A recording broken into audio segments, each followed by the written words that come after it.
Hey, what's up, Canes fans? It is the Beast, Brian London.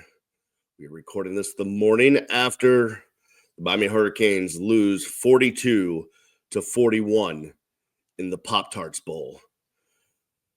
I don't even know where to start. I want to look at the good, or at least that's what I would like to do. Whether I can or not is a different story. But here's where I want to start.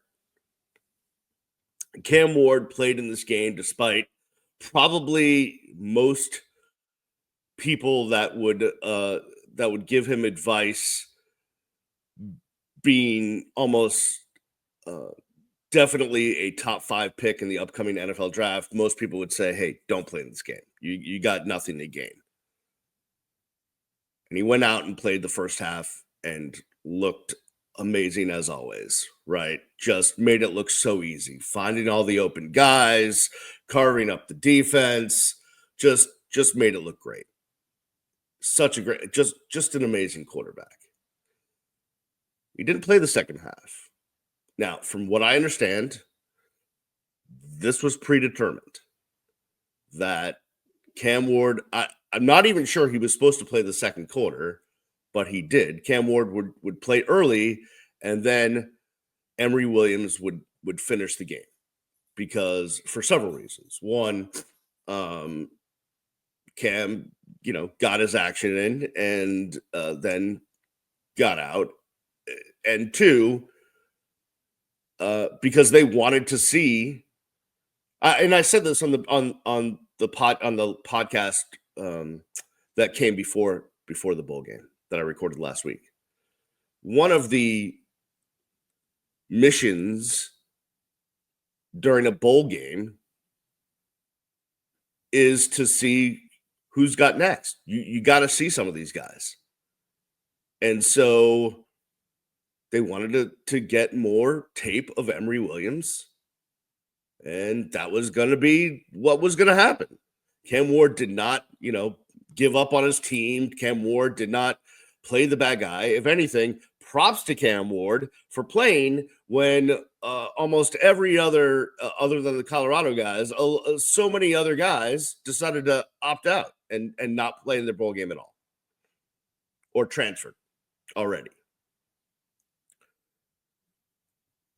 But you had Cam Ward without Xavier Restrepo, without Isaiah Horton, without Sam Brown, and he still made it look easy.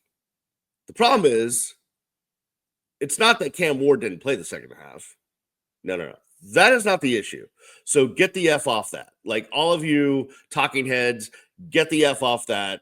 Everyone get the head. Like, just stop, please, with your nonsense. Do not give Cam Ward any ill will at all. How about that? You got two problems. One, after watching Emory last night, I don't know that he's the future at all. 5 of 14 for, whatever, 60 yards or something. Let me look. I don't want to get it wrong. Worse, 60 yards. I wish he had 60 yards. 26 yards. 5 of 14 for 26 yards. A QBR of 16.7. Woeful. And, I thought the coordinating in the second half, mostly on defense, but a little bit of offense, was purely terrible, to be honest with you. And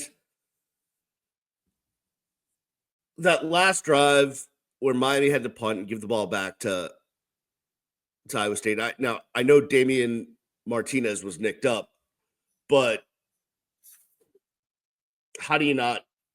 I think they attempted a couple of passes and then had to you're running the ball so well the entire night. I mean, I get it that Jordan Lyle and Mark Fletcher aren't as bruising of backs as Damian Martinez, but if I'm going to go out, I'm going to go out with what's been working for me, and that's running the football. And you didn't do that. You let Emery pass, and I guess, you wanted to see him pass, and you saw it, and it wasn't good, to be honest with you. I mean, and you're comparing apples to oranges, right? Because you're comparing Emery Williams, you know, he's a fine quarterback, to Cam Ward, who's the best quarterback in history. So it's like hard to make that comparison. Cam Ward, just understands pre-snap reads and going through his progressions and finding the open guy and knows how to read a defense like the back of his hand. Just like is so good at all of the things. And Emery Williams is not there yet. But I have questions now. A couple of weeks ago when they didn't get the quarterback from Washington State, Mateer, and they didn't get Mendoza, and and guys are going to other places. And I was told, I think that the future is Emery Williams. That's what they believe. I was like, okay, Emery won the Clemson game last year, and he definitely had some grit during the Florida State game and showed heart and effort and played well. But I was with that. But now I have a lot of questions about the future of the quarterback position. Mario would not answer it last night at all, because like everything else, it's that we keep that inside the program. Everything. Keep that inside did you meet with Cam Ward? We keep that inside the program. What's the future of the quarterback position? We keep that inside the program. Was Damian Martinez hurt? We keep that inside the program. We keep that inside the program. We keep that inside the program. Okay. If you're not going to explain it to us, if you're not going to give us more, then we have the right to question it because we don't have any other information to go from.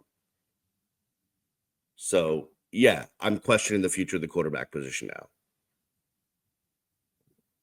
And I understand you have Judd that's there, although someone told me that, he's never going to play. And you have Luke coming in, and I know that you have guys recruited, but we just saw you basically, you're the best quarterback in program history. And I don't take 10-3 for granted, but you could have been or 11-3. 10-4, 10-3, 10-3. My head hurts. I'm sorry. You could have gotten to the playoff. You could have made a run, but I think you shot yourself in the foot with coaching decisions because that's the MO of the staff. But we knew that coming in. We knew, listen, I've been saying this since he got here. Mario Cristobal is Butch 2.0. And for those of you that are young and didn't live through the Butch era, I'll remind you, he was the best. He was the best closer at the time, right? He was the Mario Cristobal of recruiting at the time, right? Think about the stacked team that he built, because he built the 2001 team, right? So, arguably the best recruiter in Miami Hurricanes history. But game day coaching, not his forte. The guy that would have to take a timeout after a TV timeout because there's too many guys on the field, or the play wasn't sent in right, or what have you. Just not a master of the game day coaching. I mean, Butch, when it came to, in his heyday, when it came to coordinating a defense or that sort of thing, great, right? Did it in the NFL, Super Bowls, Jimmy Johnson, Dallas Cowboys. But as a head coach, not so much. Same thing with Mario. Mario, just ridiculous recruiter. Amazing. Just get him in front of a kid, right? But game days and all of that, not so much. Which means he needs to surround himself with the best of the best, right? That's what needs to happen. When it comes to coordinators, when it comes to assistants, he needs to surround himself with the best of the best. And I don't think that's what is there right now on either side. Now, more so defensively, like I'm sorry, but I'm done with I really like Lance Guidry, I like him. He's an affable guy, and I think he means well. But no, I'm sorry. Like you had one job last night, which was to stop Iowa State on their final drive, and you couldn't do it, and you let them score. Um, Also, just as like there, I would have. I think after the 2 minute warning, well, it's not a warning; it's a timeout. Whatever. We all know what it is. It's a 2 minute warning. But you want to be different? Call it 2 minute timeout. Fine. Be different. But it's a 2 minute warning. After the 2 minute warning, uh, I believe they ran the ball. Iowa State ran the ball, and Miami didn't call it timeout there. You could have had, a minute something, more than a minute, like almost 2 minutes left on the clock.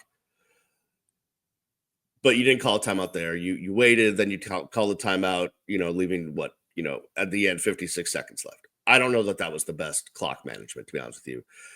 And I know you're supposed to have Mr. Clock Management Guy, and I think I know who Clock Management Guy is, and I actually really like Clock Management Guy, and I think he's a really good coach, but maybe he shouldn't be the clock management guy. But yeah, the defensive coordinator, sorry. Like I don't like advocating for guys to lose their jobs. I don't want Lance Guidry to lose his job. I want him to get another job. Like go get another job somewhere else, please. Because enough, like I can't watch guys in the secondary being completely like bamboozled and out of position, and linebackers are in coverage, but they're too slow to be in coverage, and that seems ill-advised. I can't. I can't anymore. Please, please, please, please. And then offensively, I'll be honest with you, Shannon Dawson is fine, but let's be honest, Cam Ward made Shannon Dawson, right? It's like Josh McDaniels for the Patriots, right? How great was he when he had Tom Brady? Amazing. Goes other places, can't get it done. And that's kind of what I think. I like listen, I understand that personnel decisions and all that stuff, it's above my pay grade, but um if I'm Mario Cristobal, and I don't know his ability to do this, but he needs to, look in the mirror this morning, Sunday morning, day after the Pop Tarts Bowl, after you watched Iowa State, eat the edible mascot and Pop Tarts from a trophy. You need to look in the mirror and go, hey, listen, I'm not a savant when it comes to the head coaching and all of the things. I need to surround myself with the smartest, best people there are. Like, go find the best people to be your coordinators and your coaches. And obviously, like Alex Mirabal as offensive line coach is great. And, the running backs coach is fine. And, wideouts, Kevin Beard, he's the GOAT as far as I'm concerned. And he's probably one of your best, if not your best recruiter. Okay, I'm pretty good with your offensive assistants. Defensively, I don't know. I mean, obviously the defensive line, like I'll take Joe Salavea and Jason Taylor over almost anyone in the country. But the rest of it, yeah, I'm not too pleased, to be honest with you. And you have all the minions running around that are, all the operations guys and the analysts and all of those people. Like you need some upgrades, to be honest with you, because it's just not good enough. And if we're being frank, since you probably aren't going to have the program's best quarterback next year, you need to upgrade at other positions in order to make up for that. So you're going to have to, if you can't have the best quarterback in program history on the field, you might need to outcoach people. So that's going to have to be something you tackle. Later this week, we'll do a whole season recap and we'll get Brandon on and we'll really go through it. But as much as I want to just say, hey, it's just the Pop Tarts Bowl, like who cares, right? It's just a game. Who cares? To end the season at 11-2 and probably move into the top 10, that would have been something. But instead, you finish at 10-3, which is still a good season, but and expectations change, right? Like obviously, if you told me 10-3, uh, although I would have probably told you if you asked me at the beginning of the year, hey, what needs to happen? Well, at the very least, Miami needs to win their bowl game because they haven't won one since 2016. Um, like that would have been a thing. But if you said 10 wins to me, I would have said, I'll take it. But expectations change. We knew Cam Ward was going to be good. We didn't know he was going to be the program's best quarterback ever. So once you find that out, okay, expectations change. When you have that guy, you should be going to the playoff. You shouldn't be losing games to Iowa State, who's a fine team, but they don't have the same caliber athlete that you have. Like Matt Campbell said it on the broadcast last night. He's like, we got to, be honest, we got to dig to find guys that want to come to Ames, Iowa. Yeah. Miami doesn't have to dig to find guys that want to come to Coral Gables. So I'm just really frustrated. And I mean, I could nitpick plays and series and all of that stuff, but I don't. It's just my brain hurts, to be honest with you. My brain hurts. Like watching that game in the first half was back and forth, but like, man, was it fun to watch? And even in the third quarter, and you scored a touchdown and you got a field goal, but then when you had, I mean, yes, the defense made one or two stops on drives, but like when they had to make us, like when they had to, batten down the hatches and make a stop, that didn't happen. It just didn't happen. Whether it was penalties or just bad coaching, it just did not happen. And yeah, you've gotten some great, I would say your portal upgrades that you've gotten in the portal outweigh what you've lost in the portal, but you can't be done yet. There needs to be more. You need upgrades. You need to spend money on that defense because, again, you're not going to have the program's best quarterback. Sorry, when I last night when I tweeted in all caps, like I wasn't going to say anything more because I was so upset. I did not want to. I didn't want to. Listen. Here's what happened last night. I watched the game. I was incredibly angry, and what I did was I went to a concert to see one of my favorite bands, and I forgot about football for a good 2-3 hours. And I got home and I was like, do I record this now? And I was like, nah, it's too late. It's like 1 a.m. and I just want to go to bed and sleep on it. If I had recorded it last night, you would have seen me here crushing Pop Tarts and, just crushing Pop Tarts against my head, just angry as angry could be. But I slept on it and I woke up this morning and it's gloomy out. And now I'm just have Miami Hurricanes football depression. And I'm just blah. And I don't have the energy to scream and rant. So I'm sorry. It's not as entertaining. And I've been droning on, but that's how I feel. It's probably how you feel too. All right. I'll stop droning on. I don't know if I've made any sense. But you know what? To all the seniors, especially on the offensive line, Damian Martinez, Cam Ward, all of you guys, thank you. Thank you for what was a fun season. We'll do a further recap this week, but I just got to give props to the seniors for really being a special group, I think. Oh, can't believe we lost the Pop Tarts Bowl.